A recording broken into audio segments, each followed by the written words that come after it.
Warahmatullahi wabarakatuh. Alhamdulillah wa syukurillah wa la haula wa la quwata illa billah. Salatu wassalamu ala Rasulillah wa ala alihi wa sahbihi wa mawala. Rabbi shrah li sadri wa yassir li amri wa hlul 'uqdatam min lisani yafqahu qawli. Apa ba'du. Ikhwani fillah azani Allah wa iyyakum. Rekan-rekan sekalian yang dirahmati Allah. Ya, tadi saya kajian di Tipes tadi di WA Mas Rano, katanya Ustadz finish sakit terus suruh menggantikan. Ya qadarullah saya itu kosong, tapi nek ngepasi Selasa 1.35 itu ada, nah adalah kosong, makanya saya ya bismillah, oke mas, saya bilang gitu. Terus saya tanya temanya apa gitu. Terus beliau menyampaikan tentang akhlak yang mulia yang dicontohkan Nabi. Wah akeh banget ini.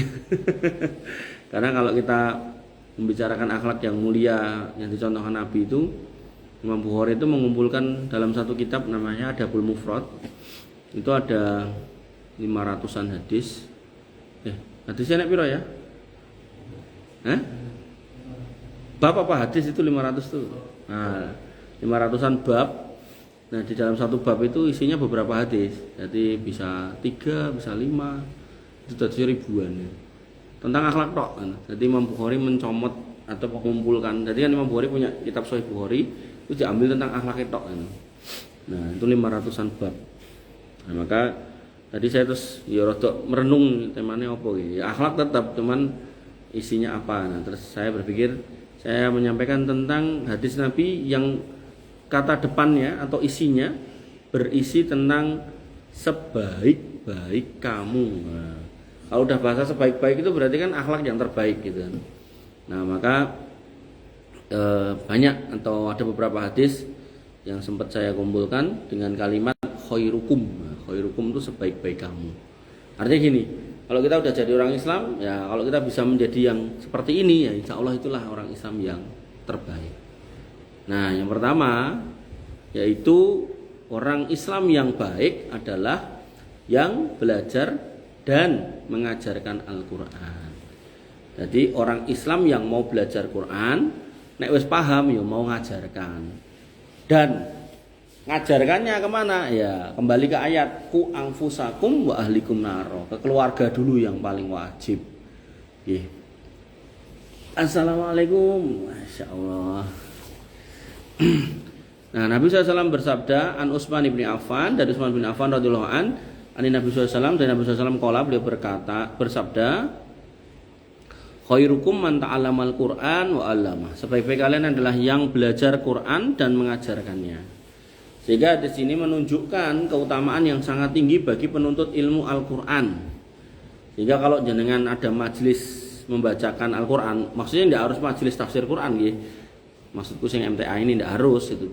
Gimana aja, misal di masjid dekat rumah kok ada kajian yang membacakan Al-Quran atau tafsir Quran atau kajian yang memang membahas isinya Quran, walaupun nanti temanya akidah atau temanya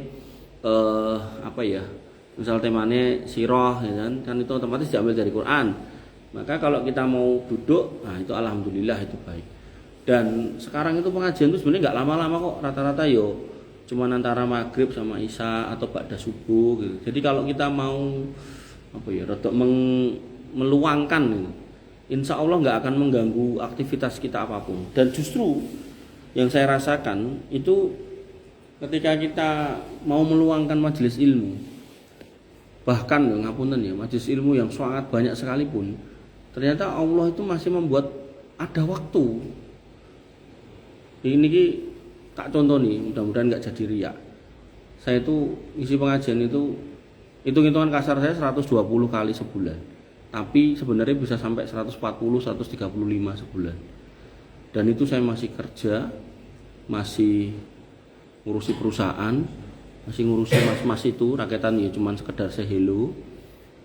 Terus di kantor ya luar biasa itu tugasnya, masih sempat ngajar di Pondok IPHI. Ternyata ya masih bisa ketemu anak, istri, masih bisa ngobrol gitu kan. Dan Al-Quran mengatakan wa idza faraqta fansab, kalau ada waktu luang maka segera isi. Itu nanti kayak botol itu loh. Botol itu kalau kosong itu akan terisi. Nah, tinggal ngisi ini air baik atau air buruk gitu. Tapi nek sudah ada isi ini, maka isi yang lain tuh nggak akan masuk situ. Makanya hakikatnya kita itu harus memetakan waktu kita. 24 jam itu kita ngapain aja. Nah, pilihannya cuma dua. Pastikan itu bermanfaat untuk dunia atau bermanfaat untuk akhirat. Syukur-syukur dua-duanya gitu. Terus bermanfaat dunia enggak, akhirat enggak, itulah orang rugi. Makanya ya ketika jenengan mau mengisi itu, misalnya yang muda dengan belajar, alhamdulillah.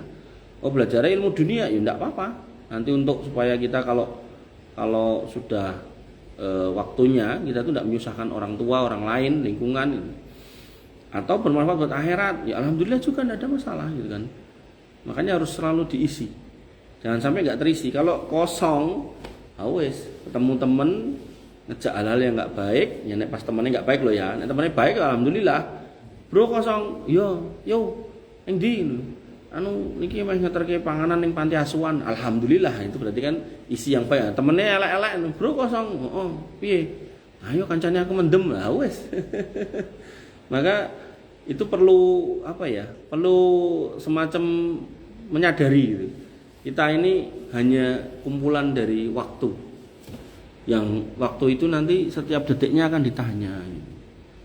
Jangan sampai nanti kita itu di akhirat tuh susah sendiri untuk menjawab gitu loh. Susah sendiri untuk menjawab. Makanya ikhwan fillah azani Allah wa iyyakum, saya itu sampai di beberapa orang gitu. Itu ketika dia nanya jadwal saya, dilalah rata-rata kan minta itu di jadwal yang udah kepake. Pada maghrib, pada isya, pada subuh gitu. Saya langsung kasih jadwal sebulan depan nih. Nih Pak, Bu, silakan jenengan pilih sendiri, jenengan isi sendiri gitu. Pada yang kosong gitu. Dan itu saya rinci tuh, pada subuh, waktu duha, terus pada duhur, pada asar, pada maghrib, pada isya. Bahkan kajian malam setelah isya kayak gini saya hitung kajian malam jam 8 ini. Dan alhamdulillah loh, istri saya itu enggak keberatan ini. Enggak keberatan. Kenapa? Karena ada suatu ucapan dari Al-Imam Sa'id Ibnu Musayyib. Dia mengatakan kepada putranya, lengku sholat tak tambahi okeh itu bukan berarti terus sholat wajib jadi banyak. Enggak, sholat wajib itu tetap 5 itu. Tapi aku tambah sholat sunnah, sholat tahajud, sholat macam-macam. Nek basa Jawa nih, kuwi tirakatku ben kowe dadi anak soleh. Gitu. Makanya saya sama istri sepakat, enggak apa-apa kamu ngisi pengajian banyak. Mudah-mudahan itu menjadi menjadi wasilah kamu biar anak-anakmu jadi anak soleh. Makanya ikhwan fillah azani Allah wa iyyakum, nggih, itu monggo direnungkan khususnya misal sini yang udah punya anak Mas Amar tok gitu kan. Nah, yang masih jadi anak yo jenengan harus tirakat biar jadi anak soleh juga, karena wong tua nek duwe anak gak soleh mumet sirahe lho. Ngerti-ngerti nek masalah iki, masalah kuwi, siji rong rampung teko meneh gitu kan. Aduh. Mbok ngapunten lho Mas Amar. Mas Amar mau boleh mengulang waktu no, mungkin pengen ndak mau gitu kan yang kemarin-kemarin itu. Bapak Ibu udah enggak ada ya? Nah, pemenang udah enggak ada. Aku nek ngomongnya Bapak Ibu ndak ada, ini aku sedih. Makanya saya tuh paling seneng tuh nek kajian itu di sana Jaten sekitarnya Mas Amar. Karena saya tuh bisa mampir ke rumah itu raketan 5 menit gitu. Paribasane yo mungkin kasarnya mampir nguyuh, mampir pipis, tapi sakjane yo niate yo karo ngindaki wong tua gitu loh. Ya Allah, karena ya tadi itu kalau kita sudah nggak ada orang tua ya nggak ada lagi pintu bakti dalam artian kondisi hidup ya. Ada ini kan cuma dongake. Tapi nek cobi kalau orang tua Mas Aman masih hidup kan yo mungkin pengen nukok kayak apa gitu kan. Pengen mijeti tapi wis iso. Makanya ikhwan fillah azani Allah wa iyyakum, Abu Hurairah tuh ketika orang tuanya meninggal tuh nangis. Wah, ibunya itu yang kesayangannya. Jadi yang di kita pada Bul Mufrad itu kisah Waalaikumsalam warahmatullahi. Wah, niki pun didisiki, Mas. Enggak apa toh? Hah? Udah mulai. Enggak apa-apa. Baru satu hadis kok. Nggih.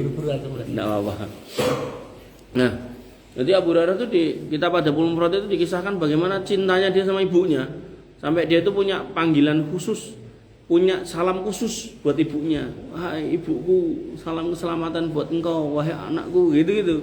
Makanya ketika ibunya meninggal, beliau itu nangis. Dan orang-orang protes. Kowe iki ngerti hadis tentang niyahah meratapi orang mati kok kamu melakukan itu. Abu Hurairah mengatakan, "Orang, aku tidak sedang meratapi ibuku yang mati, bukan. Aku menangisi pintu surgaku yang sudah ketutup, gitu. Yang sudah tidak bisa dibuka dalam konteks bakti pada orang tua itu loh, karena sudah meninggal gitu." Makanya wanifidina azani Allah wa yakum nggih. Nanti di sini dikatakan atau dijelaskan sebaik-baik kalian adalah orang yang belajar Al-Qur'an dan mengajarkannya. Nah, kalau belum bisa ngajar maka belajar roh. Nah, gitu aja. Jadi jangan sampai tidak ambil peran entah sebagai yang belajar, entah sebagai yang mengajar. Nek sampai belas ora rugi. Makanya saya sering nyontohkan gini, umpami Pak Bu di satu kajian, jenengan sedang melakukan perjalanan ke satu tempat, lalu jenengan mampir ke masjid untuk sholat misal gitu. Nah dalam sholat itu ternyata ada kajian yang mungkin jenengan selenting dengar pas baru sholat itu. Kajiannya kok ketok api gitu, maksudnya membahas agama dengan Quran, dengan ayat, dengan hadis gitu kan. Nah terus jangan lihat memang agendanya nggak buru-buru, nggak segera harus kemana-mana gitu kan. Nah mang lenggah gitu, sekedap mawon gitu. Sekedap mawon gitu. Monggo Mas Minara. Jadi duduklah sebentar aja gitu, agar paling enggak itu bisa membuat hati itu tambah tenang, tambah lega, biar enggak sumpek gitu. Nah, ikhwati min azani Allah wa iyyakum, itu nggih hadis yang pertama. Jadi ini temanya adalah sebaik-baik kita. Kalau dalam hadis itu bahasanya adalah khairukum. Jadi saya kumpulkan hadis-hadis yang pakai kata khairukum, walaupun mungkin ini enggak melingkupi semua hadis mungkin, tapi paling tidak itu beberapa itu bagus. Jadi yang pertama adalah khairukum man ta'allamal Qur'an wa 'allama. Sebaik-baik kita adalah yang mengajarkan Quran dan yang belajar Quran dan mengajarkannya. Sehingga dalam hidup itu pilihannya cuma dua. Ikut belajar atau ngajar. Nek gak bisa ngajar, jadilah yang belajar. Makanya Nabi itu mengatakan ad-dunya mal'unatun. Dunia ini terlaknat semuanya. Laknat semuanya. Elek kabeh itu paribasane. Mal'unun ma fiha. Terlaknat semua isinya, illa kecuali zikrullah wa mawalah, mengingat Allah dan yang semisalnya. Nah, yang semisalnya itu apa? Salah satunya majelis ilmu. Dan majelis ilmu yang terbalik adalah khairukum man ta'allamal Qur'an wa 'allama. Sebaik-baik kamu adalah yang belajar Quran dan mengajarkannya. Nanti dalam hadis yang lain Nabi mengatakan kun aliman, jadilah orang alim, berarti yang ngajarkan. Au muta'alim, atau orang yang belajar sambil nyatet. Nah, ini enggak ada yang nyatet. Nah, maka pilihannya yang ketiga, au mustami'in, atau yang mendengarkan. Wala takun robian, jangan jadi yang keempat. Yang keempat itu siapa? Yo enggak ngajar, enggak nyatet, enggak gelem majlisan. Wah, tambah repot meneh. Nah, orang-orang yang tadi itu saya bilang, ketika barat botol tadi, botolnya enggak diisi dengan air yang baik, maka akan terisi dengan air yang buruk. Maka ketika kita itu punya hati, punya pikiran, punya jiwa itu enggak diisi dengan yang baik, maka jiwa itu akan meronta-ronta untuk berbuat yang jelek itu. Maka wanifidina azani Allah wa iyyakum, yang pertama adalah sebaik-baik kita adalah yang belajar dan mengajarkan Al-Qur'an. Nah, kita masuk yang kedua. Sebaik-baik kalian adalah yang paling baik pada keluarganya. An Aisyah radhiyallahu anha, qala dari Aisyah radhiyallahu anha, beliau berkata, qala Rasulullah SAW, bersabda Nabi SAW, khairukum li ahlihi. Sebaik-baik kalian adalah yang terbaik buat keluarganya. Wa ana khairukum li ahli, dan aku orang yang terbaik pada keluargaku. Nah, keluarga ini kalau yang konteksnya udah nikah ya anak istri, ya termasuk orang tua. Nah, yang belum nikah ya orang tua, adik, kakak gitu. Makanya ikhwani fillah azani Allah wa iyyakum nggih. Di sini disebutkan ujian akhlak terbaik seorang terlihat dari cara ia memperlakukan keluarganya. Bukan hanya di luar rumah. Kadang orang di luar ketok api itu tapi ning omah ra karu-karuan gitu. Nah, justru Nabi memberikan contoh bahwasanya sebaik-baik kita adalah yang terbaik ketika di dalam. Ketika di dalam rumah kita baik, di luar itu otomatis baik. Tapi nek di luar baik, di dalam jelek, itu biasanya ciri-ciri orang munafik, pencitraan tok gitu. Makanya ikhwani fillah azani Allah, Nabi itu mencontohkan sebagai contoh terbaik, yaitu beliau mencontohkan tentang kelembutan, kasih sayang, bahkan tanggung jawab terhadap istri-istrinya. Istrinya banyak 9, Maka apa yang dilakukan beliau? Malamnya bermalam pada yang dapat giliran, tapi siang harinya itu didatangi satu-satu. Ditanya, ada nggak yang dimakan, kabarnya gimana. Jadi ketika poligami, nah Mas Royhan ini kalau mau poligami, Royan mau Royhan lali terus. Rayhan. Oh. Nah, misalnya nek poligami, nah itu caranya nggak mau waton kawin gitu. Nek mau waton kawin ya bedanya apa wedhus gitu kan. Ada etikanya, yaitu apa? Istrinya lebih dari satu toh, ya 2, ya 3, ya 4, maksimal kita 4. Nek Nabi kekhususan bisa lebih. Nah, maksimal 4. Nah, maka kewajiban kita tinggal sama yang dapat giliran itu cuma malam. Siangnya kamu boleh kerja, boleh kemana-mana, termasuk siangnya seorang suami yang poligami harus memeriksa istrinya yang sedang tidak dapat giliran. Sehat enggak, ada enggak yang dimakan, cukup enggak gitu. Nah, kesalahan banyak ikhwan-ikhwan, saudara-saudara, bahkan ustadz yang poligami itu nek wis dapat giliran ke tempat yang sedang dapat giliran, iku ning kono terus ra ngendake sing ditinggal. Akhirnya yus ra genah ra karo-karuan, akhirnya dhek jalan-jalan sendiri malah yang jangan sok-sok gitu kan. Nah, yang kayak gitu-gitu itu ndak sesuai gitu. Nabi itu mendatangi satu-satu. Dan qadarullah ya, zaman dulu itu Nabi itu bisa saja ketika Nabi itu ngomong sama Utsman bin Affan, "Man Utsman, aku njaluk iki panganan sakmene kae nggo bojoku sebulan." Bisa aja, tapi Nabi itu bukan tipikal pemimpin yang memanfaatkan kesempatan itu ndak. Makanya Nabi niku ketika punya paribasane gandum sekarung ya didum buat istrinya 9. Kalau punya kurma 5 kilo ya didum gitu. Jadi enggak kemudian Man Utsman yang kaya itu loh, sahabat yang kaya. Ini bojoku tolong dikai kurma sekental-sekental, enggak. Bahkan Ibu Aisyah itu sampai mengatakan kami itu pernah sebulan dapur itu enggak ngebul. Dapur enggak ngebul itu kan indikasi enggak ada yang dimakan gitu. Makanya Ikhwanifidin, Nabi itu punya rumus tentang nikmat, itu simpel banget. Kata Nabi apa? Man asbaha fi sirbihi aminan. Kalau kamu bisa bangun pagi, kampungmu itu aman, ora geger, ora enek hal-hal sing aneh-aneh, ora enek obong-obongan, ora enek wong rame gitu kan. Kemudian wa mu'afan fi jasadi, dan badannya sehat, bisa bangun jejeg, sehat, ngadeg, tidak lempoh, tidak lumpuh gitu kan. Kemudian wa indahu khutu yaumih, dan pada hari itu ada yang dimakan. Jadi tidak kemudian ngomongnya panganan sing akeh. Panganan buat hari itu tok gitu. Umpama sekali makan 10.000 berarti yo dikalikan 3 yo 30 nek wong siji. Dalah duwe anak 1 berarti tambah 30 berarti piro swidak, punya istri 1 berarti yo 100 lah gitu kan. Nek diduitke gitu kan. Tangi sehat, kampung ra geger, delok dompet enek duit 100, kata Nabi sallallahu alaihi wasallam. Fakaan nama hizat laut dunia. Ini orang kayak orang punya nikmat seluruh dunia. Sebaliknya kalau kemudian duit oke biangan tapi kampungnya gegeran, obong-obongan, apa ya penak, nggak penak. Atau kemudian punya duit oke banget, bangun nggak bisa. Kan ada orang sehat tidur, bangun-bangun nggak bisa, stroke, nggak enak.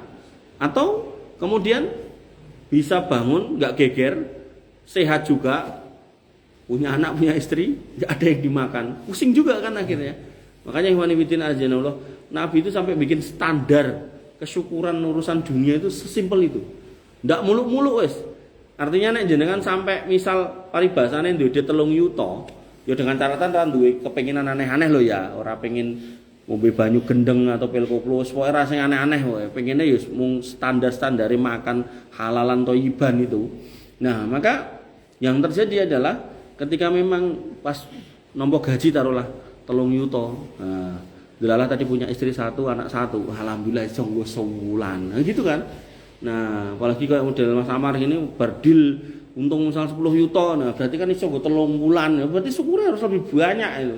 Beda karo sing apa dadak Gojek sik engko entuk duit engko sesuk entek golek neh gitu kan. Nah, makanya Ikhwanifidin azani Allah wa iyyakum.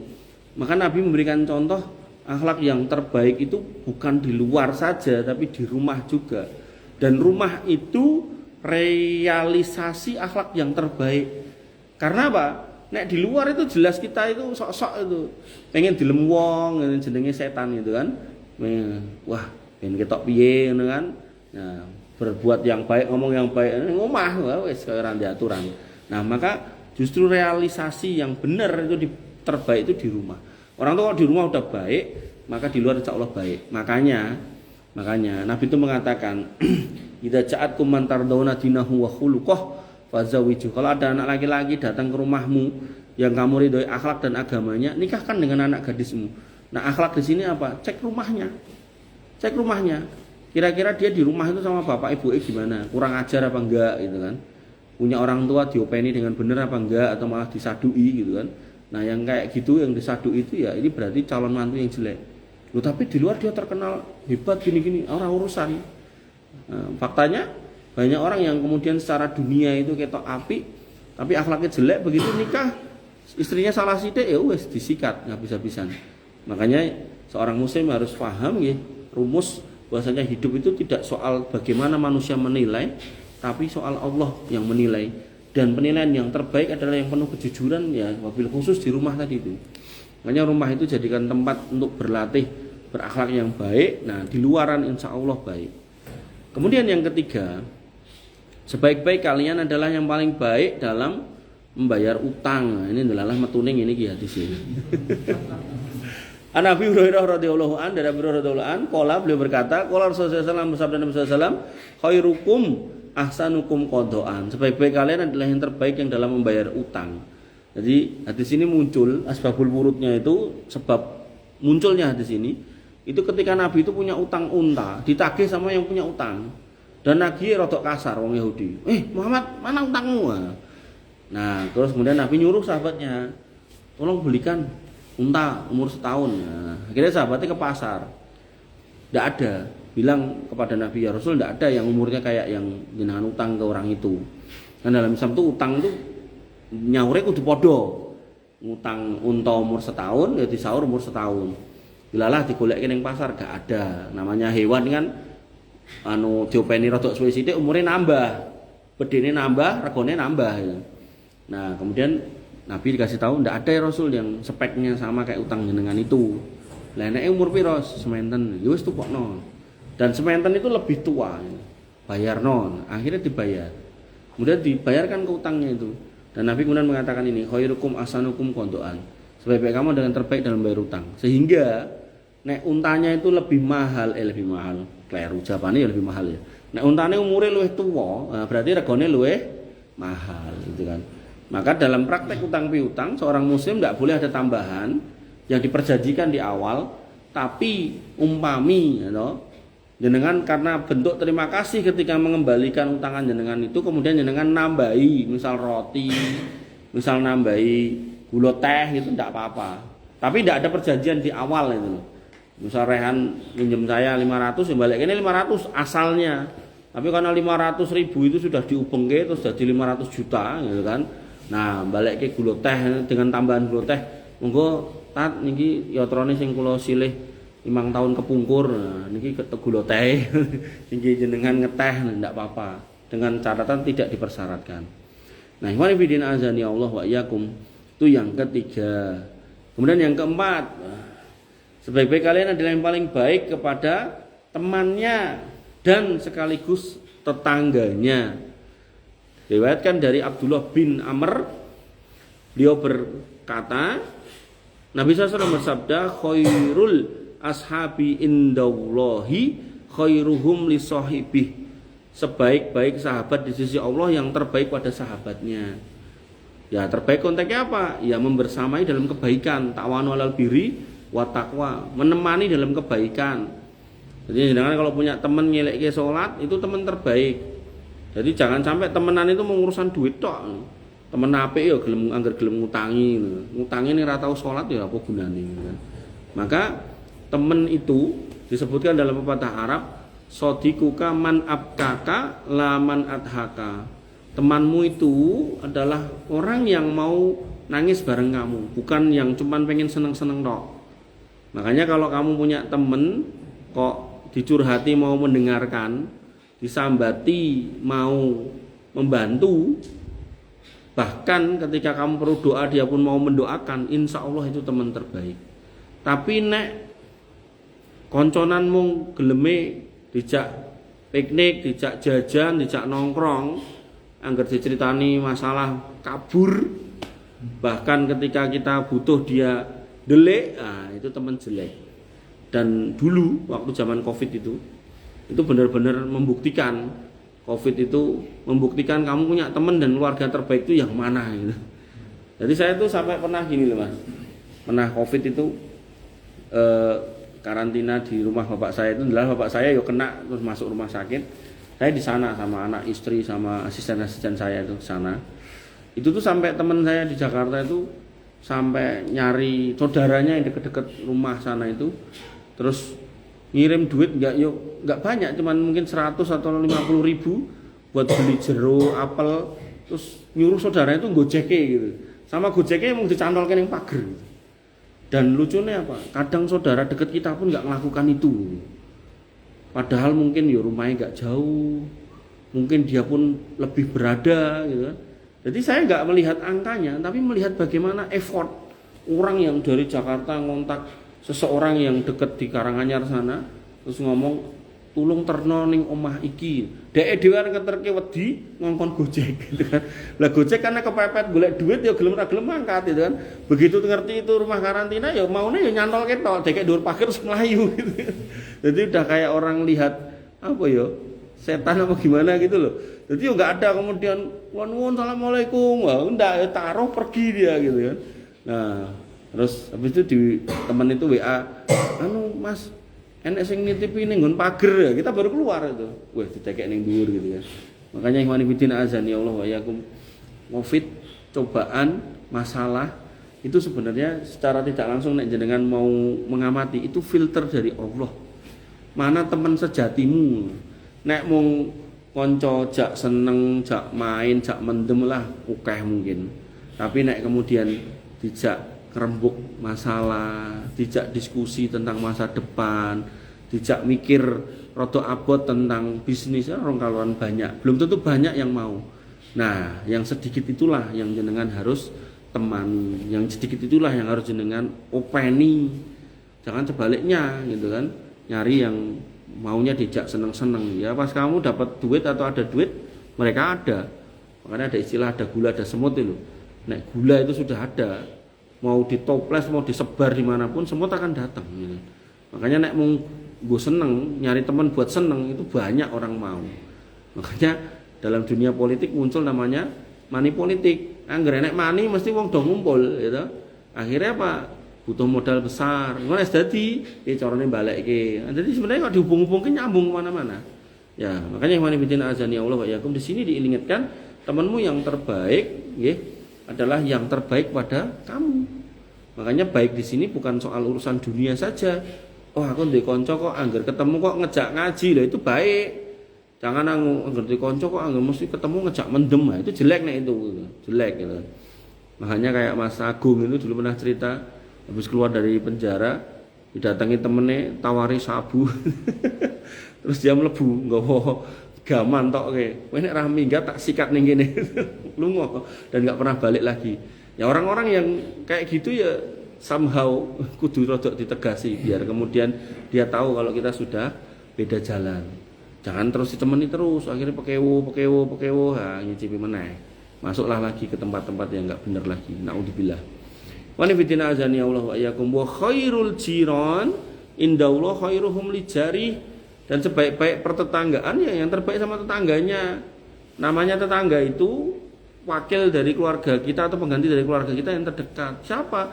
Yang kamu kalau buka pintu kelihatan rumahnya itu loh. Ya depan, ya samping, kiri, kanan. Dan orang Jawa itu punya filosofi indah, pager mangkok luwih bakoh timbang pager. Napa Mas Yuli? Timbang pager. Wong Jawa apa wong Afrika sampean? Jawa wong Zimbabwe sampean. Pager mangkok luwih bakoh timbang pager tembok. Kalau ngomong tembok angel. Artinya gini loh, wong Jawa tuh punya filosofi, kalau kamu bangun rumah, buat pager ya nggak apa-apa, tapi pager itu bukan satu-satunya cara untuk menjaga rumahmu. Cara yang terbaik itu justru bukan pager, tapi tetanggamu. Nah, untuk menjadikan tetangga itu sebagai pager buat kita, kasih mangkok. Ning mangkoke ya aja kosongan, enek isine. Itu filosofi. Maksudnya apa? Nek kamu punya rezeki lebih, bagilah sama tetanggamu. Kalaupun enggak ada, senyumlah sama tetanggamu. Nah, itu pun enggak ada, akhlaklah baik sama beliau, mereka-mereka. Sehingga mereka akan baik sama kita, Lah kok enek sing ngindik rumah kita meh maling ya, dia akan ikut jaga. Tapi nek kita ndak baik sama mereka, ndak kita jaga pertetanggaan dengan baik, lah enek maling kok ngelan munggah rumah kita ya malah disilai ondo gitu kan. Makanya itu sinkron antara agama sama apa tadi? Jawa itu loh. Nah, dan ini nilai Jawa itu enggak selalu bertentangan dengan agama ndak. Justru pada kondisi-kondisi yang sama kita pakai. Oke. Dan di sini pun dibenarkan bahwasanya orang-orang yang baik sama tetangganya itulah orang yang terbaik. Yang kelima, sebaik-baik kalian adalah yang panjang umurnya dan baik amalnya. Nabi SAW bersabda ketika ditanya, Ayyun nasi khair, manusia terbaik itu yang seperti apa ya Rasul? Kata Nabi, man tola umruhu hasuna amalu, orang yang umurnya panjang tapi amalnya baik. Nanti ada orang udah tuwek, ngekek gitu kan, kumpul sama wong tuwek, nah suguhane ciu, mendem bareng. Dilalah pas tip-tipan do nganggo batik dawa atau koko, nggo peci, nggo songkok gitu kan. Daerah entah Tuban entah mana saya tidak tahu ini. Jadi nek ra suguhe tuwak itu, dia suguhane bir bintang. Bahkan parah meneh yang baru saya lihat itu ibu-ibu do kudungan. Bir bintang siji langsung gini. Wis ra nggo gelas gitu. Langsung dilenggok gitu. Wis mbah-mbah itu ngukudung gitu. Wah, luar biasa rusak itu. Makanya yang kayak gitu tuh jelek. Kenapa? Karena Nabi mengatakan nek umurmu dawa apik maka kamu orang terbaik. Sebaliknya wis umure dawa ning amale elek berarti orang terjelek gitu. Nah, jadi itu namanya mafhum mukhalafah, bagaimana memahami sesuatu itu kosok balene ya, kebalikannya. Mani bidina azani Allah, makanya mumpung umur kita masih muda-muda. Dan rata-rata masih muda, kecuali yang sono udah setengah mateng. Nah, maka ditambahi ilmunya, dibersihkan hatinya, pikirannya, hawa nafsunya dijaga, diperbaiki terus. Semoga dengan itu semua masa lalu kita ditutup oleh Allah Subhanahu wa taala, tidak lagi dibuka. Makanya ada istilah jangan sampai kita menyerah dari rahmat Allah. Dan apapun dosa kita selama kita masih hidup dan kita minta ampun dan kita mau memperbaiki diri, maka pintu taubat itu selalu terbuka sampai matahari terbit dari barat. Ning yo rasa diteni, berarti aku iso sesuk-sesuk. Ndak. Nek begitu kita bangun tidur cekekal terus delok langit kok matahari terbit dari barat, kita lagi taubat, itu jenenge wis telat, ndak bisa sudah. Justru mumpung urung terbit dari barat, nah ndak usah ditunggu terbit dari barat. Pokoknya sesuk aku kudu lebih baik dari kemarin. Ketika kemarin saya ini punya masalah ABC, kita selesaikan. Kita perbaiki. Kemarin ketika aku menyusahkan orang-orang ini, saya sekarang enggak mau menyusahkan orang. Ketika kemarin saya terlibat dengan hal-hal yang negatif, sekarang saya jadikan positif. Harus seperti itu. Visi misinya harus seperti itu. Tidak bisa kemudian kita tetap di sana. Dan ketika kita tetap di kubangan itu, tidak keluar dari situ, yang ada itu hidup itu sumpek. Padahal alam takun ardullah wasi'ah. Bukankah kamu lihat bumi Allah itu luas? Kamu bisa ketemu orang, kenapa kok yang buat ajak ngomong bukan orang? Kamu bisa diskusi sama orang baik, kenapa kok yang buat temoni orang jelek? Kamu bisa menjadi orang baik, kenapa kok kamu pilih jadi orang jelek gitu kan? Sampai ada orang tuh ngomong sama saya, takdirku wong elek lho Mas, mosok yo piye? Kan wis takdirku. Nah, saya jawab, lho nek kowe ngomong takdirmu wong elek, ngopo ora kowe dadi apik terus kowe ngomong takdirku dadi wong apik? Wong yo awake dhewe yo ora ngerti takdir apa, aku yo ora ngerti, kowe yo ora ngerti gitu. Maka daripada sok tahu tentang takdir itu apa, lah mending kita perbaiki semaksimal kita mampu, baru di situ kita mengatakan berarti takdirku dadi wong apik kan gitu. Jangan kemudian kita menikmati kondisi di mana kita ada di lingkungan yang jelek lalu kita mengatakan wis takdirku ngene wae gitu. Enggak. Makanya orang-orang yang enggak paham tentang bagaimana melepaskan diri dari lingkaran-lingkaran itu, ya dia akan kembali lagi ke situ, ketarik lagi. Dan itu gandengannya sama hidayah. Hidayah didapat ketika kamu meminta, dan memintanya yang rutin sehari 5 kali dalam sholat 5 kali. Nek di total rakaatnya ada 17.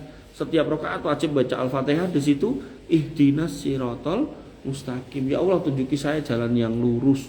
Jadi jalan yang lurus itu kita minta, bukan kemudian ada di depan mata terus kita ambil. Enggak, kita minta. Kenapa? Karena yang membolak-balikkan hati itu Allah. Mau nggak mau kita harus kembali kepada Allah. Wa nifidina azani Allah wa iyyakum. Yang berikutnya yang keenam, sebaik-baik kalian adalah yang paling baik terhadap Islamnya. Dari Abu Hurairah radhiyallahu an, beliau berkata, bersabda Nabi SAW, khairukum islaman ahsanukum ahlakon idza faqahu. Sebaik-baik Islam kalian adalah yang paling baik akhlaknya apabila memahami agama. Artinya gini, kesempurnaan seorang muslim terlihat dari bagaimana dia berakhlak. Makanya saya sering katakan, judulnya pengajian, tapi hasilnya adalah bagaimana kemudian menghajar orang, bagaimana ngebuki orang, bagaimana kemudian jadi gali, jadi preman atas nama agama. Maka itu bukan Islam yang baik, bukan Islam yang baik. Ngaji ngumpul, neng habis itu menerima cabutan motor mobil, itu bukan Islam yang baik. Ngaji ngumpul habis itu kemudian musyawarah piye carane datangi si A si B untuk dihajar, itu juga bukan Islam yang baik. Bahkan bar ngaji terus gawe ngebom tempat-tempat tertentu, itu juga bukan Islam yang baik. Makanya dikatakan di sini sebaik-baik Islam kalian adalah yang paling baik akhlaknya apabila kalian memahami agama. Jadi pahamnya agama menjadikan orang itu punya cinta kasih berlebih kepada orang, santun, bukan kemudian tambah kasar. Wih mas, kowe nek mari mendem tak ajar lho, nek perlu kowe tak pateni sisan. Lah emang apa? Aku tahu kaya kowe, aku saiki wis tobat, aku mau ndelok kowe kaya aku. Yo ketoke kaya apik, tapi ada bahasa tak ajar, tak pateni. Nah, itu menunjukkan satu sikap yang tidak baik.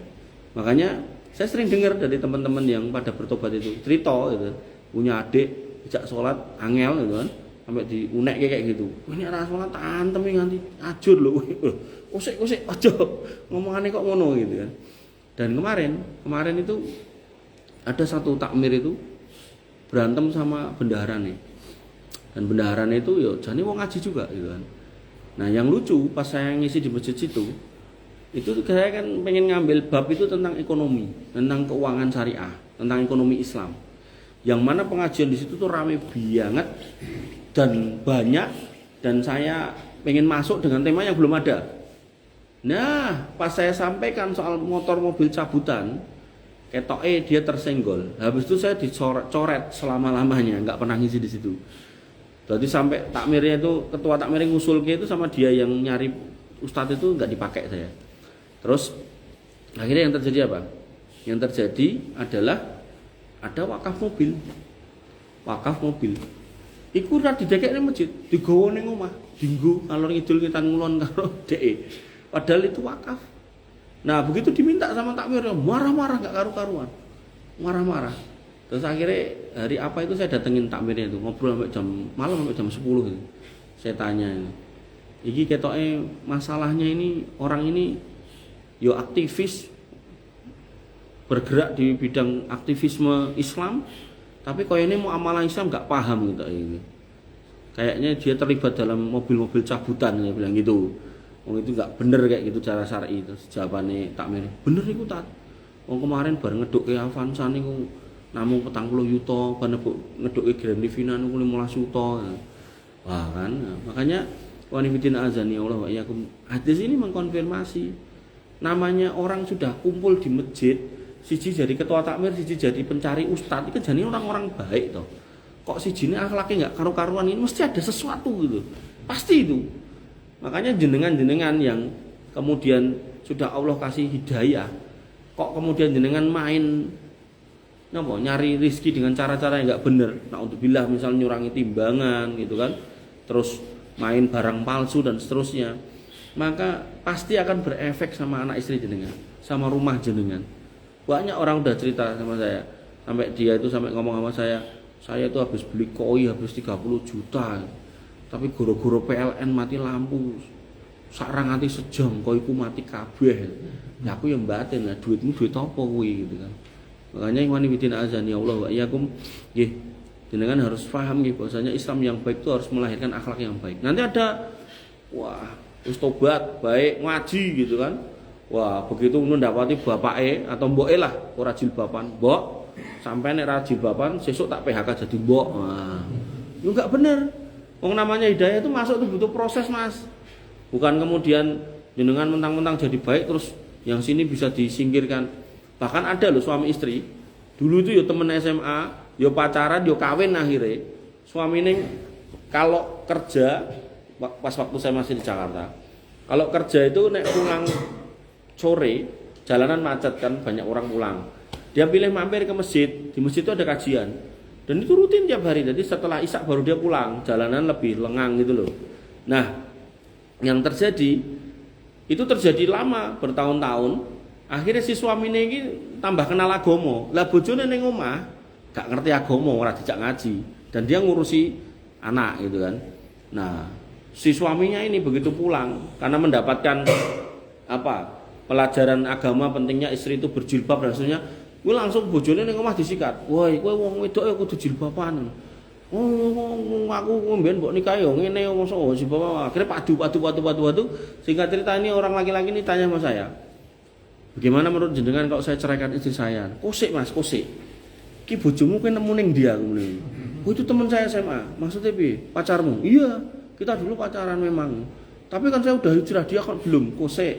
Kowe hijrahmu kapan aku ngono? Kok iso beda? Wong kanca SMA nikah itu berarti kan kudune bareng ngono lho.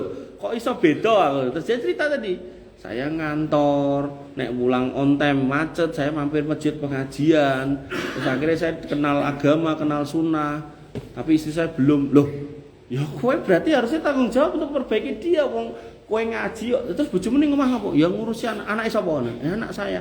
Lho kowe berarti capek kok aku ngono. Enggak bisa kamu kayak gitu gitu. Jadi jangan sampai kamu itu berubah baik terus istrimu mbok biarin buruk. Ayatnya jelas, ku anfusakum wa ahlikum. Jadi nek kamu udah baik ya ajak baik istrimu. Jangan kamu sudah baik terus merasa lebih baik terus yang mbok tinggal ini terus mbok salahke pengen mbok tukar tambah dengan yang lebih baik gitu kan. Aduh. Dan itu enggak 1-2 yang kayak gitu. Enggak 1-2 gitu. Makanya ikhwan fillah azani Allah nggih, muhammad jenengan sudah baik mendapati orang tua jenengan kok ada kurang-kurangnya. Barangkali masih mempraktekkan kejawen, barangkali masih mempraktekkan hal-hal yang tidak sesuai dengan agama. Jadi sabari, tidak wayu tugasmu anaknya. Mosok aku sing ngandani. Saya juga enggak tahu orang tua jenengan toh. Oh, Pak, ngenten iki pun mboten angsal dalam Islam. Apa toh? Iki lho jenengan gawe sajen ngenten iki dosa. Cerewet cah cilik. Oh, ya wis.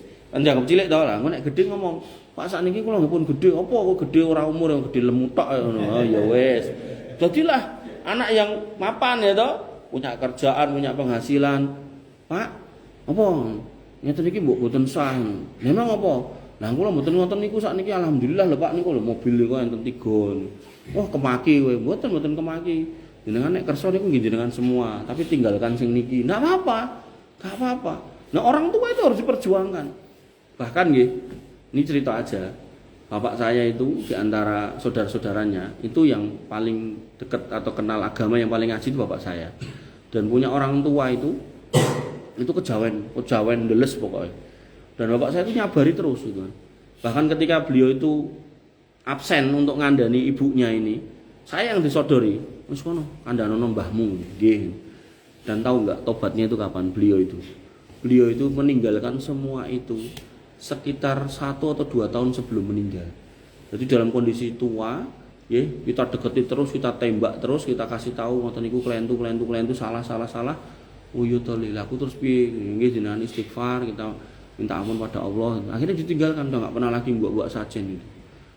1 atau 2 tahun enggak salah sebelum meninggal. Dan meninggalnya Mas, tak pengen ngerti tak kasih tahu hari Jumat gitu. Hari Jumat itu meninggal terbaik buat seorang yang beriman. Makanya itu proses. Bagaimana anak itu harus bertanggung jawab untuk merubah orang tuanya. Niku nek konteke anak, nek konteke suami ya istrinya. Jangan kemudian jenengan ngaji istri kan enggak ada nih. Kok terus mulih-mulih rumangsa luwih saleh timbang bojone. Bojoku kandhanane angel ya sabar wong jenenge menungso kok. Mungkin ya pasti kandhane lagi kesel, lagi ngantuk ya kan. Lagi luwe barang ya iso to. Makanya ikhwan fillah azan ya Allah wa yakum. Dan saya nek ngomong ke curhat pribadi, aku mulai ngene iki kadang ya kesel, tapi tekan ngomah ketemu istri saya disodori sikil, kon ngopo? Kon ngopo Mas? Kon mijeti. Kon mijeti paribasane jenengan ora enek sing wani ngongkon aku mijeti sikil jenengan. Tapi tekan ngomah ya sodori sikil, ya wis enggak apa-apa. Kita lakukan. Karena tadi itu loh, Nabi sudah ngasih tahu. Yang terbaik tentang kamu bukan soal terbaik di luar, tapi di rumah itu mulailah yang terbaik dulu di situ. Ada anakmu, ada istrimu, mungkin jenengan punya kucing, ya ada kucingmu, jenengan kucing ya dipakani, diopeni, dirawat, itu sing ngingu kucing, sing ngingu ikan ya dipakasi makan ikannya, filternya dibersihkan, gitu kan. Maka perbuatan baik kita kepada makhluk Allah dikatakan oleh Nabi SAW, irhamu man fil ardi yarhamuka man fis sama. Nek kamu bisa merahmati makhluk Allah yang di bumi, maka dia Allah yang di langit sana akan merahmati kamu, memberikan cinta kasihnya, dalan padang diduduhke, kemudahan rezeki diberikan. Nggih. Nek jenengan ndak percaya, lakonono sik engko buktekno. Nek nganti aku salah gitu, wis paranono atau cariin saya. Dadi anak soleh dulu, tinggalkan maksiat, sholat sing tertib, bakti sama orang tua. Nggih, mengko nek dalan jenengan iku jek ruwet golek ana aku. Kita ngobrol, saya yakin masih ada yang salah dalam perjalanan itu. Kenapa? Karena ini ayat, ini hadis, ini agama disampaikan ribuan tahun sejak Nabi yang membawa sampai hari ini. Rumusnya ya mau kayak gitu. Rumusnya cuman kayak gitu. Nggak ada lagi rumus yang gimana-gimana, nggak ada. Nantinya kalau kamu tuh mendekat pada agama, mau kenal Allah, mau ngaji, mau sholat, mau bertobat, jalan padang itu di depan mata. Tapi nek itu mbok tinggalkan ya sudah, jalan-jalan petang itu yang akan kamu dapati. Wa nifidina azani Allah wa iyyakum. Kemudian ketika kita diberikan kelonggaran, Nabi SAW mengatakan khairukum man at'amat ta'am wa raddas salam. Sebaik-baik kamu tuh yang seneng jajake dan yang seneng membalas salam. Sampai aku kemarin itu ditanya sama seorang jamaah itu, Tat, apa hukumnya menjawab salam dengan nggih ngono, kok nggih? Nggih niki enten piyai ngoten. Dadi assalamualaikum, nggih matur nuwun. Padahal gare jawab waalaikumsalam lho, angele apa? Dan memang benar, ada kelompok-kelompok tertentu itu yang dia itu menyatakan kami yang benar, kamu salah. Sehingga salam yang kita ucapkan kepada yang bersangkutan itu enggak perlu dibales. Jawabannya nggih gitu. Jadi kaya seolah-olah menganggap kita itu ora Islam gitu. Padahal ya padha Islame jane. Wong beda pengajian, guru-guru jawabannya nggih. Sampai saya itu penasaran, niki beneran ada? Enten. Orang jauh enggak, tetangga-tetangga kita ini. Aliran ini, wah, nah ini saya belum tahu karena ini pertanyaan titipan dari teman. Oh nggih. Sampai kayak gitu, Mas. Makanya Nabi mengatakan yang terbaik di antara kamu yang seneng jajake. Jajake di sini ora terus umah ra digagas terus jajake royal ndak. Allah menyebutkan tentang sifat ibadur rahman, alladzina idza anfaqu lam yusrifu wa lam yaqturu wa kana baina dzalika qawama. Yang namanya hamba Allah Ar-Rahman itu yang senang berinfak, tapi tidak juga leluwihan, tapi tidak juga pelit. Maksudnya ngeten, umpama ya, jenengan punya duit 1 juta. Jenengan cek dulu di rumah, kebutuhannya piro. Nah, begitu kebutuhan rumah udah selesai, bayar listrik, bayar banyu, bayar SPP udah selesai, kok turah misal. Turah 20.000. Nah, misal mie ayam enek sing regane 10.000. Nah, nyandak kanca siji, "Bro, yuk makan mie ayam bareng tak traktir." Iki ditemung 20.000, isone nggo mie ayam tok. Dadi rasa njaluk ngombe ya, ngombene kuwae wae. Nah, enggak apa-apa.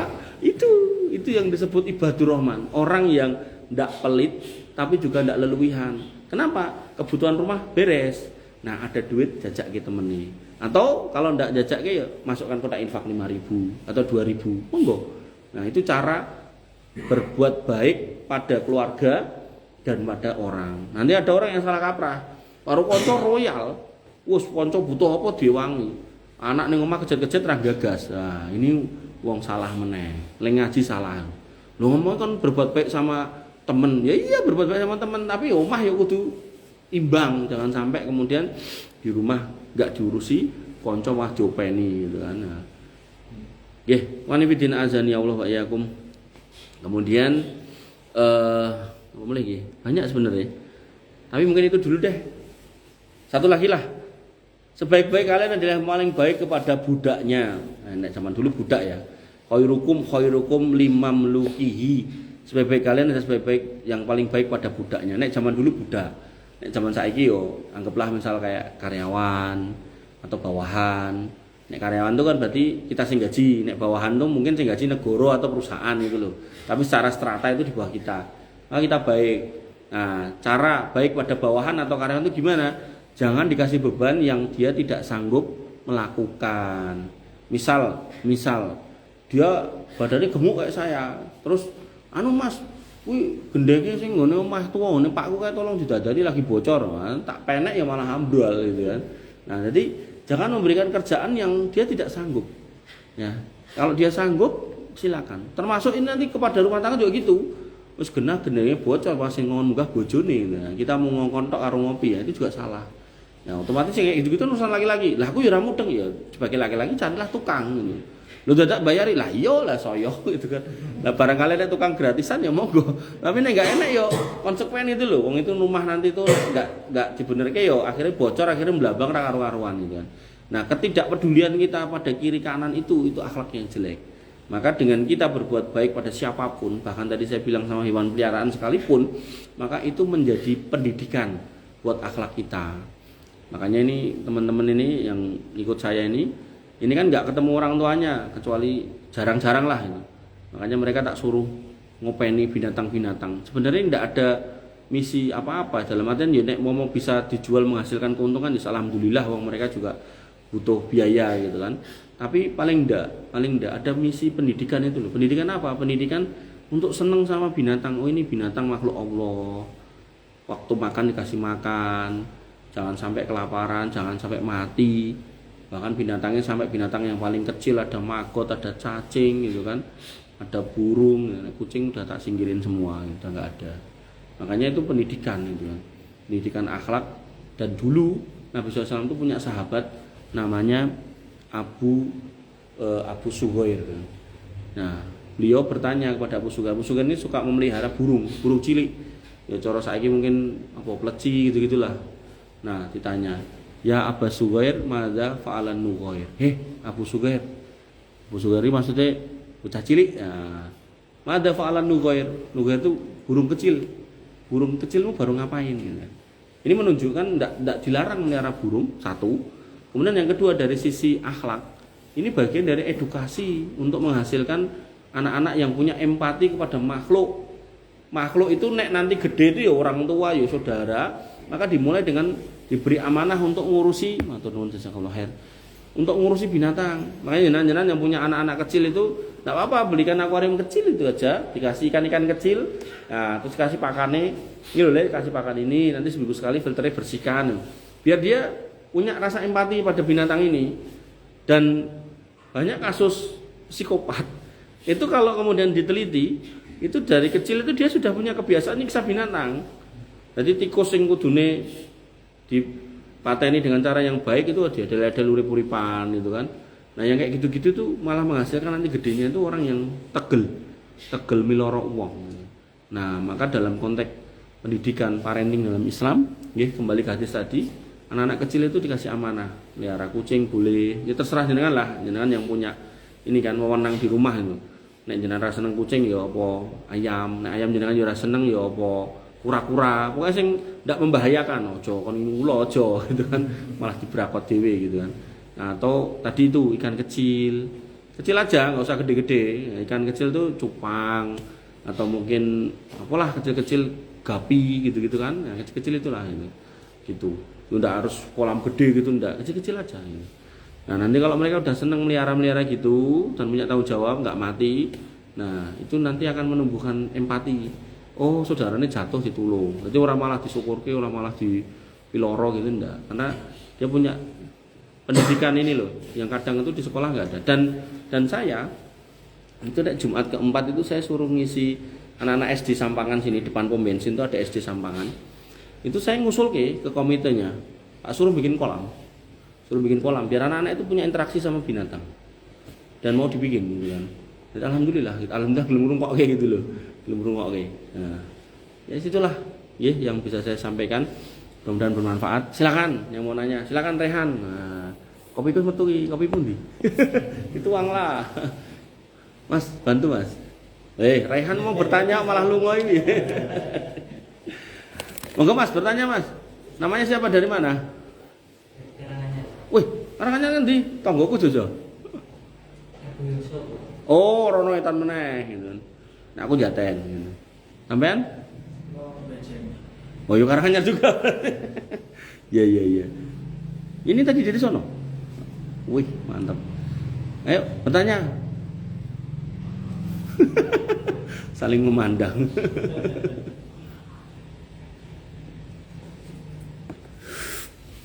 Margoyoso. Nah, aku Jaten, Mas. Kawan Jaten burine. Tapi aku saiki manggon ning ngene, ning Ruki. Tapi KTP ku di Jaten. Dusun Jaten, Kelurahan Jaten, Kecamatan Jaten. Pasar, Etan Pasar. Rehan, pas didote kok malah dodolan ning kono. Oh. Ah, dibuka. Mas Samar, dibuka Mas Samar. Tuh. Biar dirahapi Mas niku. Namanya siapa, Mas? Afandi, sebelahnya? Kuda. Huda. Masya Allah. Huda atau ada Khairul Huda ngono? Huda atau Huda Mutakin? Huda Muhammad, Masya Allah. Itu ada hadisnya loh. Wa khairul huda huda Muhammadin sallallahu alaihi wasallam. Sebagai petunjuk itu petunjuknya Nabi Muhammad. Wah, saya jenenge luar biasa loh ini. Huda Muhammadin sallallahu alaihi wasallam.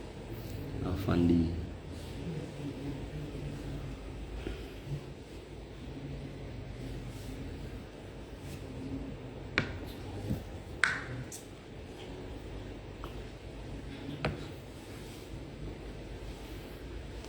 Ini aku sampai penasaran sama takmire itu yang tak ceritain tadi. Ini kan kok ngerti nek ku cabutan. Kula kan dadi saksi kok. Transaksine ning Semanggi, Masjid Al Huda.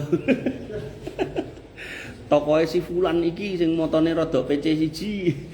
Mantan residivis pembunuh. Wah. Wis luar biasa, Kan komunitasnya mantan. Nah itulah, makanya itu kan keluar dari mulut buaya masuk mulut singa.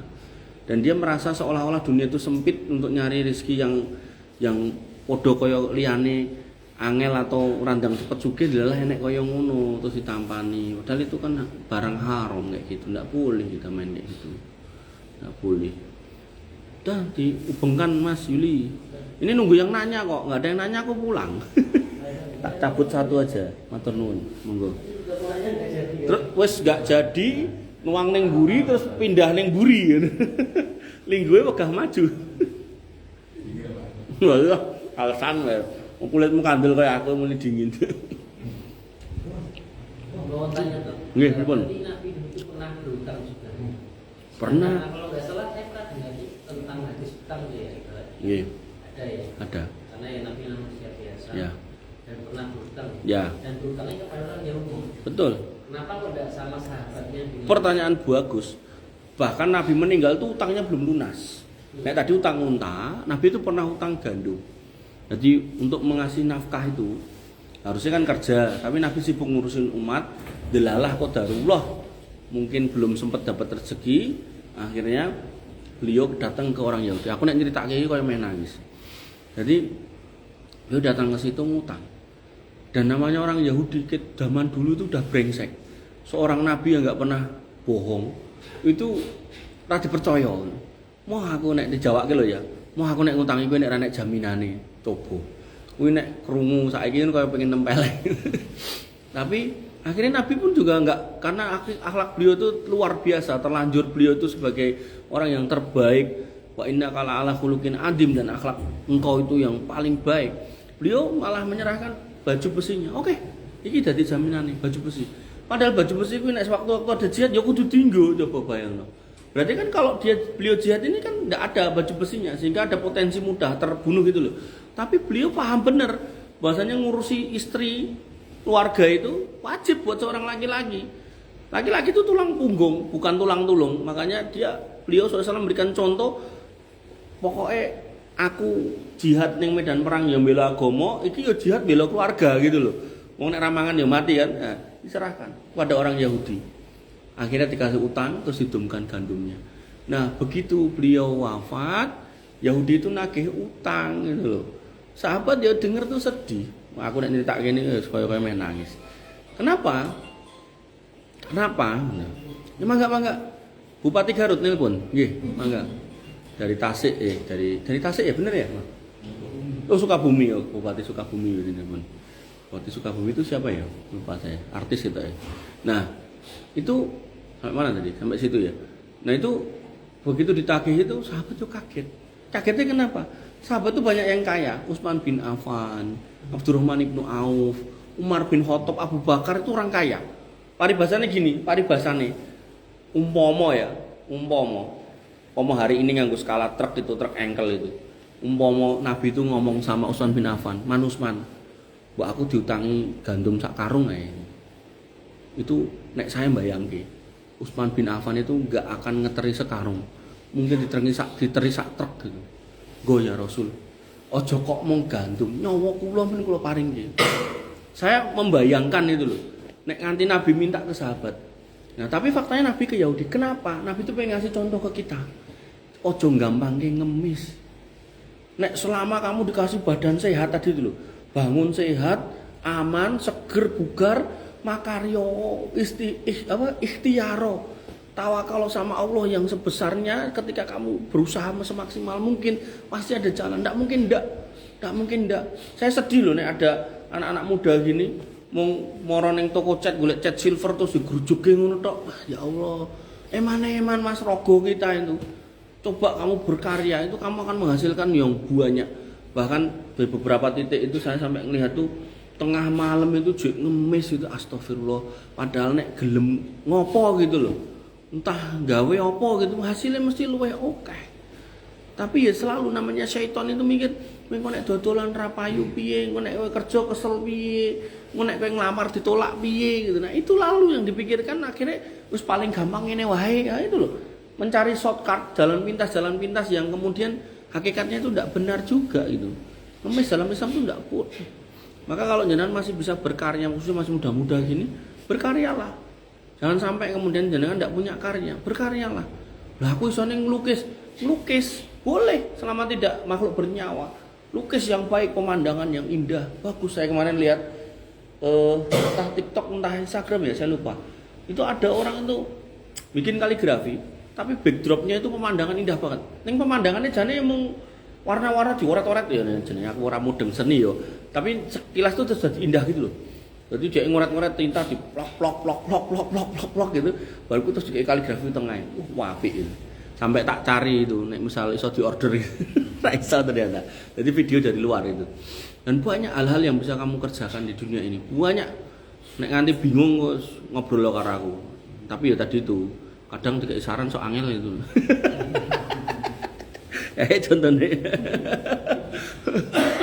Wis diarahke diduduhke dalane iki lho dute gitu kan. Ngono ya golek dalan dhewe kok piye. Ya wis. Tapi wis muga-muga lancar lah dalane Mas Yuli wis. Ngarep-arepnya kayak gitu. Saya nek nyeritake sing Nabi ngutang itu sedih saya. Sedih benar. Sedih. Terus kok Aku sendiri waktu ngutang pasti meninggalkan utang. Iya benar. Benar, tapi ini loh. Beliau ngutang itu untuk makan, untuk kebutuhan pokok, bukan ngutang ganti motor, ganti HP, ndak. Jadi benar-benar buat makan. Artinya itu namanya dalam bahasa syariat itu dalam konteks makosid syariah, tujuan adanya syariat itu adalah karena ada kondisi darurat. Nah, darurat itu kondisi yang mengancam jiwa, kalau tidak makan mati. Nah, maka beliau kemudian berhutang itu. Beliau berhutang. Ada yang kayak cerita berarti itu Nabi nggak mau mengingatkan orang yang masih punya utang. Ya, jadi memang benar hadis itu nggak salah. Jadi ada orang yang meninggal, Nabi bertanya, ini orang punya utang nggak? Punya. Oh ya wes sholat no. Ya. Terus Abu Qatadah mengatakan, saya yang nanggung utangnya ya Rasul. Oh ya wes tak sholat ke. Itu bukan dalil nggak boleh disolatkan. Itu dalil buat mereka yang terlibat dalam kemaksiatan atau terlibat dalam kekeliruan atau punya PR di dunia, maka tokoh masyarakat, tokoh agama tidak nyolatkan. Yang nyolatkan tetap ada tapi bukan tokohnya. Jadi bukan berarti nek wong diutang rasa disolatke, ndak, itu salah.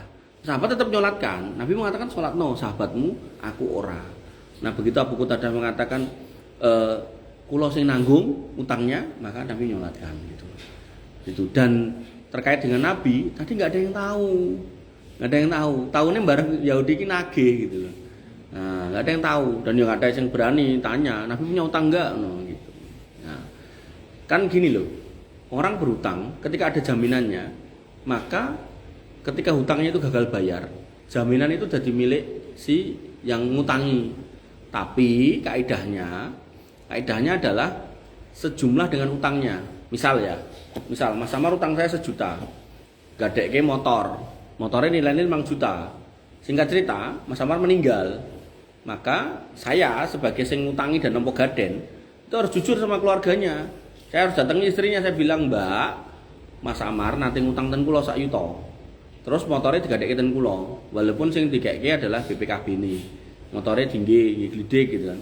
Lah motornya niku nek taksiran kula regine 5 juta. Nah gandeng utangnya 1 juta. Lah monggo jenengan pripun kersane? Apakah jenengan membayar 1 jutanya atau saya tambahin 4 juta motor buat saya. Ngoten. Jadi kesalahan leasing itu adalah dia langsung main cekut. Bahkan apa kayak mata elang itu loh, di tengah dalan wong wis dicicil ping 15 kurang ping 3 dicekut kabeh gitu kan. Pentile ora ditinggal itu. Nah, itu kesalahan ya enggak boleh dalam Islam kayak gitu ya. Jadi menjadi para penadah. Makanya tadi cabutan-cabutan itu enggak bisa diterima secara syar'i gitu. Dan benar-benar aku tuh disingkirkan dalam tanda kutip dalam apa ya jadwal pengajian di masjid itu gitu loh, dengan berbagai macam alasan. Padahal takmire itu cerita tiap bulan itu kase itu minus. Nah saya ngisi di situ nggak pernah mau dibayar. Bahkan ada apa kayak sarapan kayak kadang itu aku nggak sotone gitu. Orang mung siji kabeh sak masjid itu. Jadi cara ngundang aku untung akeh jane gitu. Tapi kok aku ra dienggo, salahku ning ndi? Saya sampai penasaran gitu.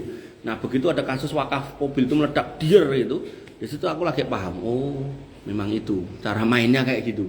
Kasar kalau kayak gitu. Kenapa? Karena sing ditelikung ki bukan orang biasa, ustadz.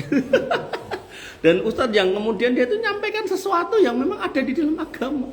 Itu jahatnya para aktivis itu kayak gitu kalau kemudian dia itu tidak jujur dalam beraktivitas gitu loh. Enggak lillahi ta'ala tuh kayak gitu. Jadi kira-kira ini menguntungkan tak ambil, kira-kira merugikan tak singgir gitu. Padahal sebenarnya kalau kita ngomongin agama gampang. Wa intan nazatum fisain farudhu Allah wa rasuli.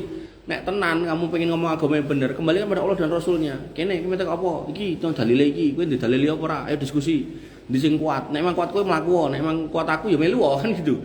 Nah, enggak berani karena dia tahu, ngerti. Sing kene sekolah sing kene ora gitu kan. Ning nek aku melu sing kono, aku ora entuk apa-apa. Kapan meneh iso nebus mobil final 15 juta?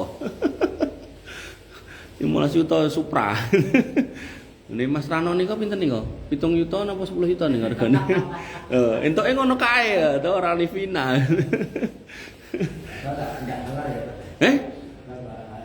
Enggak lah. Nek jenengan saya jabatnya enggak, itu haram gitu. Piye, Bro? Ya bukan berarti tidak boleh sobo ya, tetap sobo. Cuman maksud saya, yo harusnya kita sobo di masjid itu ya jangan kemudian berbuat hal-hal yang menodai masjid juga gitu loh. Gimana Mas? Kalau belinya gitu bisa nggak tahu terus ini cuma kata. Gini, jadi dalam hal jual beli itu ada aturan, jangan melambungkan harga di atas pasar, tapi jangan menjatuhkan harga di bawah pasar. Itu kaidah standar. Kecuali memang nggak ada standar. Kok jenengan kuwi dodolan watu kuwi nggak ada standar, penak gitu. Tapi nek emas itu ada standar. Nah, maka dalam konteks tadi itu mobil, wong regane cetha-cetha 100 luwe, dikon bayar 10, itu nggak masuk gitu kan. Nggak masuk akal. Dan ketika dia ngomong SNK atau itu jelas jenengan sebagai orang yang dewasa, jenengan harus tahu ini ada sesuatu, something wrong yang nggak bener gitu. Dan nggak bener urusan hukum positif itu linear dengan hukum agama. Dalilnya apa? Allah mengatakan atiullah wa atiur rasul wa ulil amri minkum. Taat pada Allah, taat pada Rasul dan ulil amri. Nah, taat pada ulil amri berarti dikaitkan dengan taat pada Allah dan Rasulnya selama tidak bertentangan. Saya kasih contoh. Kita naik motor pakai helm. Itu memang benar soal keselamatan kepala kita. Tapi kalau kita mau main keimanan, Allah sudah merintahkan kita untuk taat pada ulil amri. Nah, ulil amri buat rumusan pakai helm, tujuannya buat keselamatan. Maka kalau kita memakai helm dalam rangka mengikuti ayat itu, aku yakin dapat pahala jenengan. Setiap hubungan roda itu menuju tempat tujuan jenengan semakin jauh, pahala jenengan makin banyak. Lampu merah jenengan berhenti dengan nawa itu tadi itu taat pada Allah Rasulullah dan ulil amri, itu pahala. Lampu merah jenengan jenengan terabas, ya dosa gitu kan. Selain bahaya juga gitu loh. Makanya orang yang apa istilahnya belajar dengan benar, mendudukkan dengan benar Quran dan Sunnah, dia nggak akan menjadi orang-orang yang tadi itu loh, akhlaknya gagal. Itu ngaji ning kok iki nasar men yo, enek wong lampu abang kok dituabraki gitu kan. Dan itu nggak main-main, bahkan kadang itu tokoh-tokoh agama itu kadang beberapa itu malah ke pengajian tuh ranggo helm, lampu merah ditabras karo bojone gitu kan. Alasane songkokku timbang tekuk-tekuk gitu. Lah kok nek jenengan ditabrak terus piye?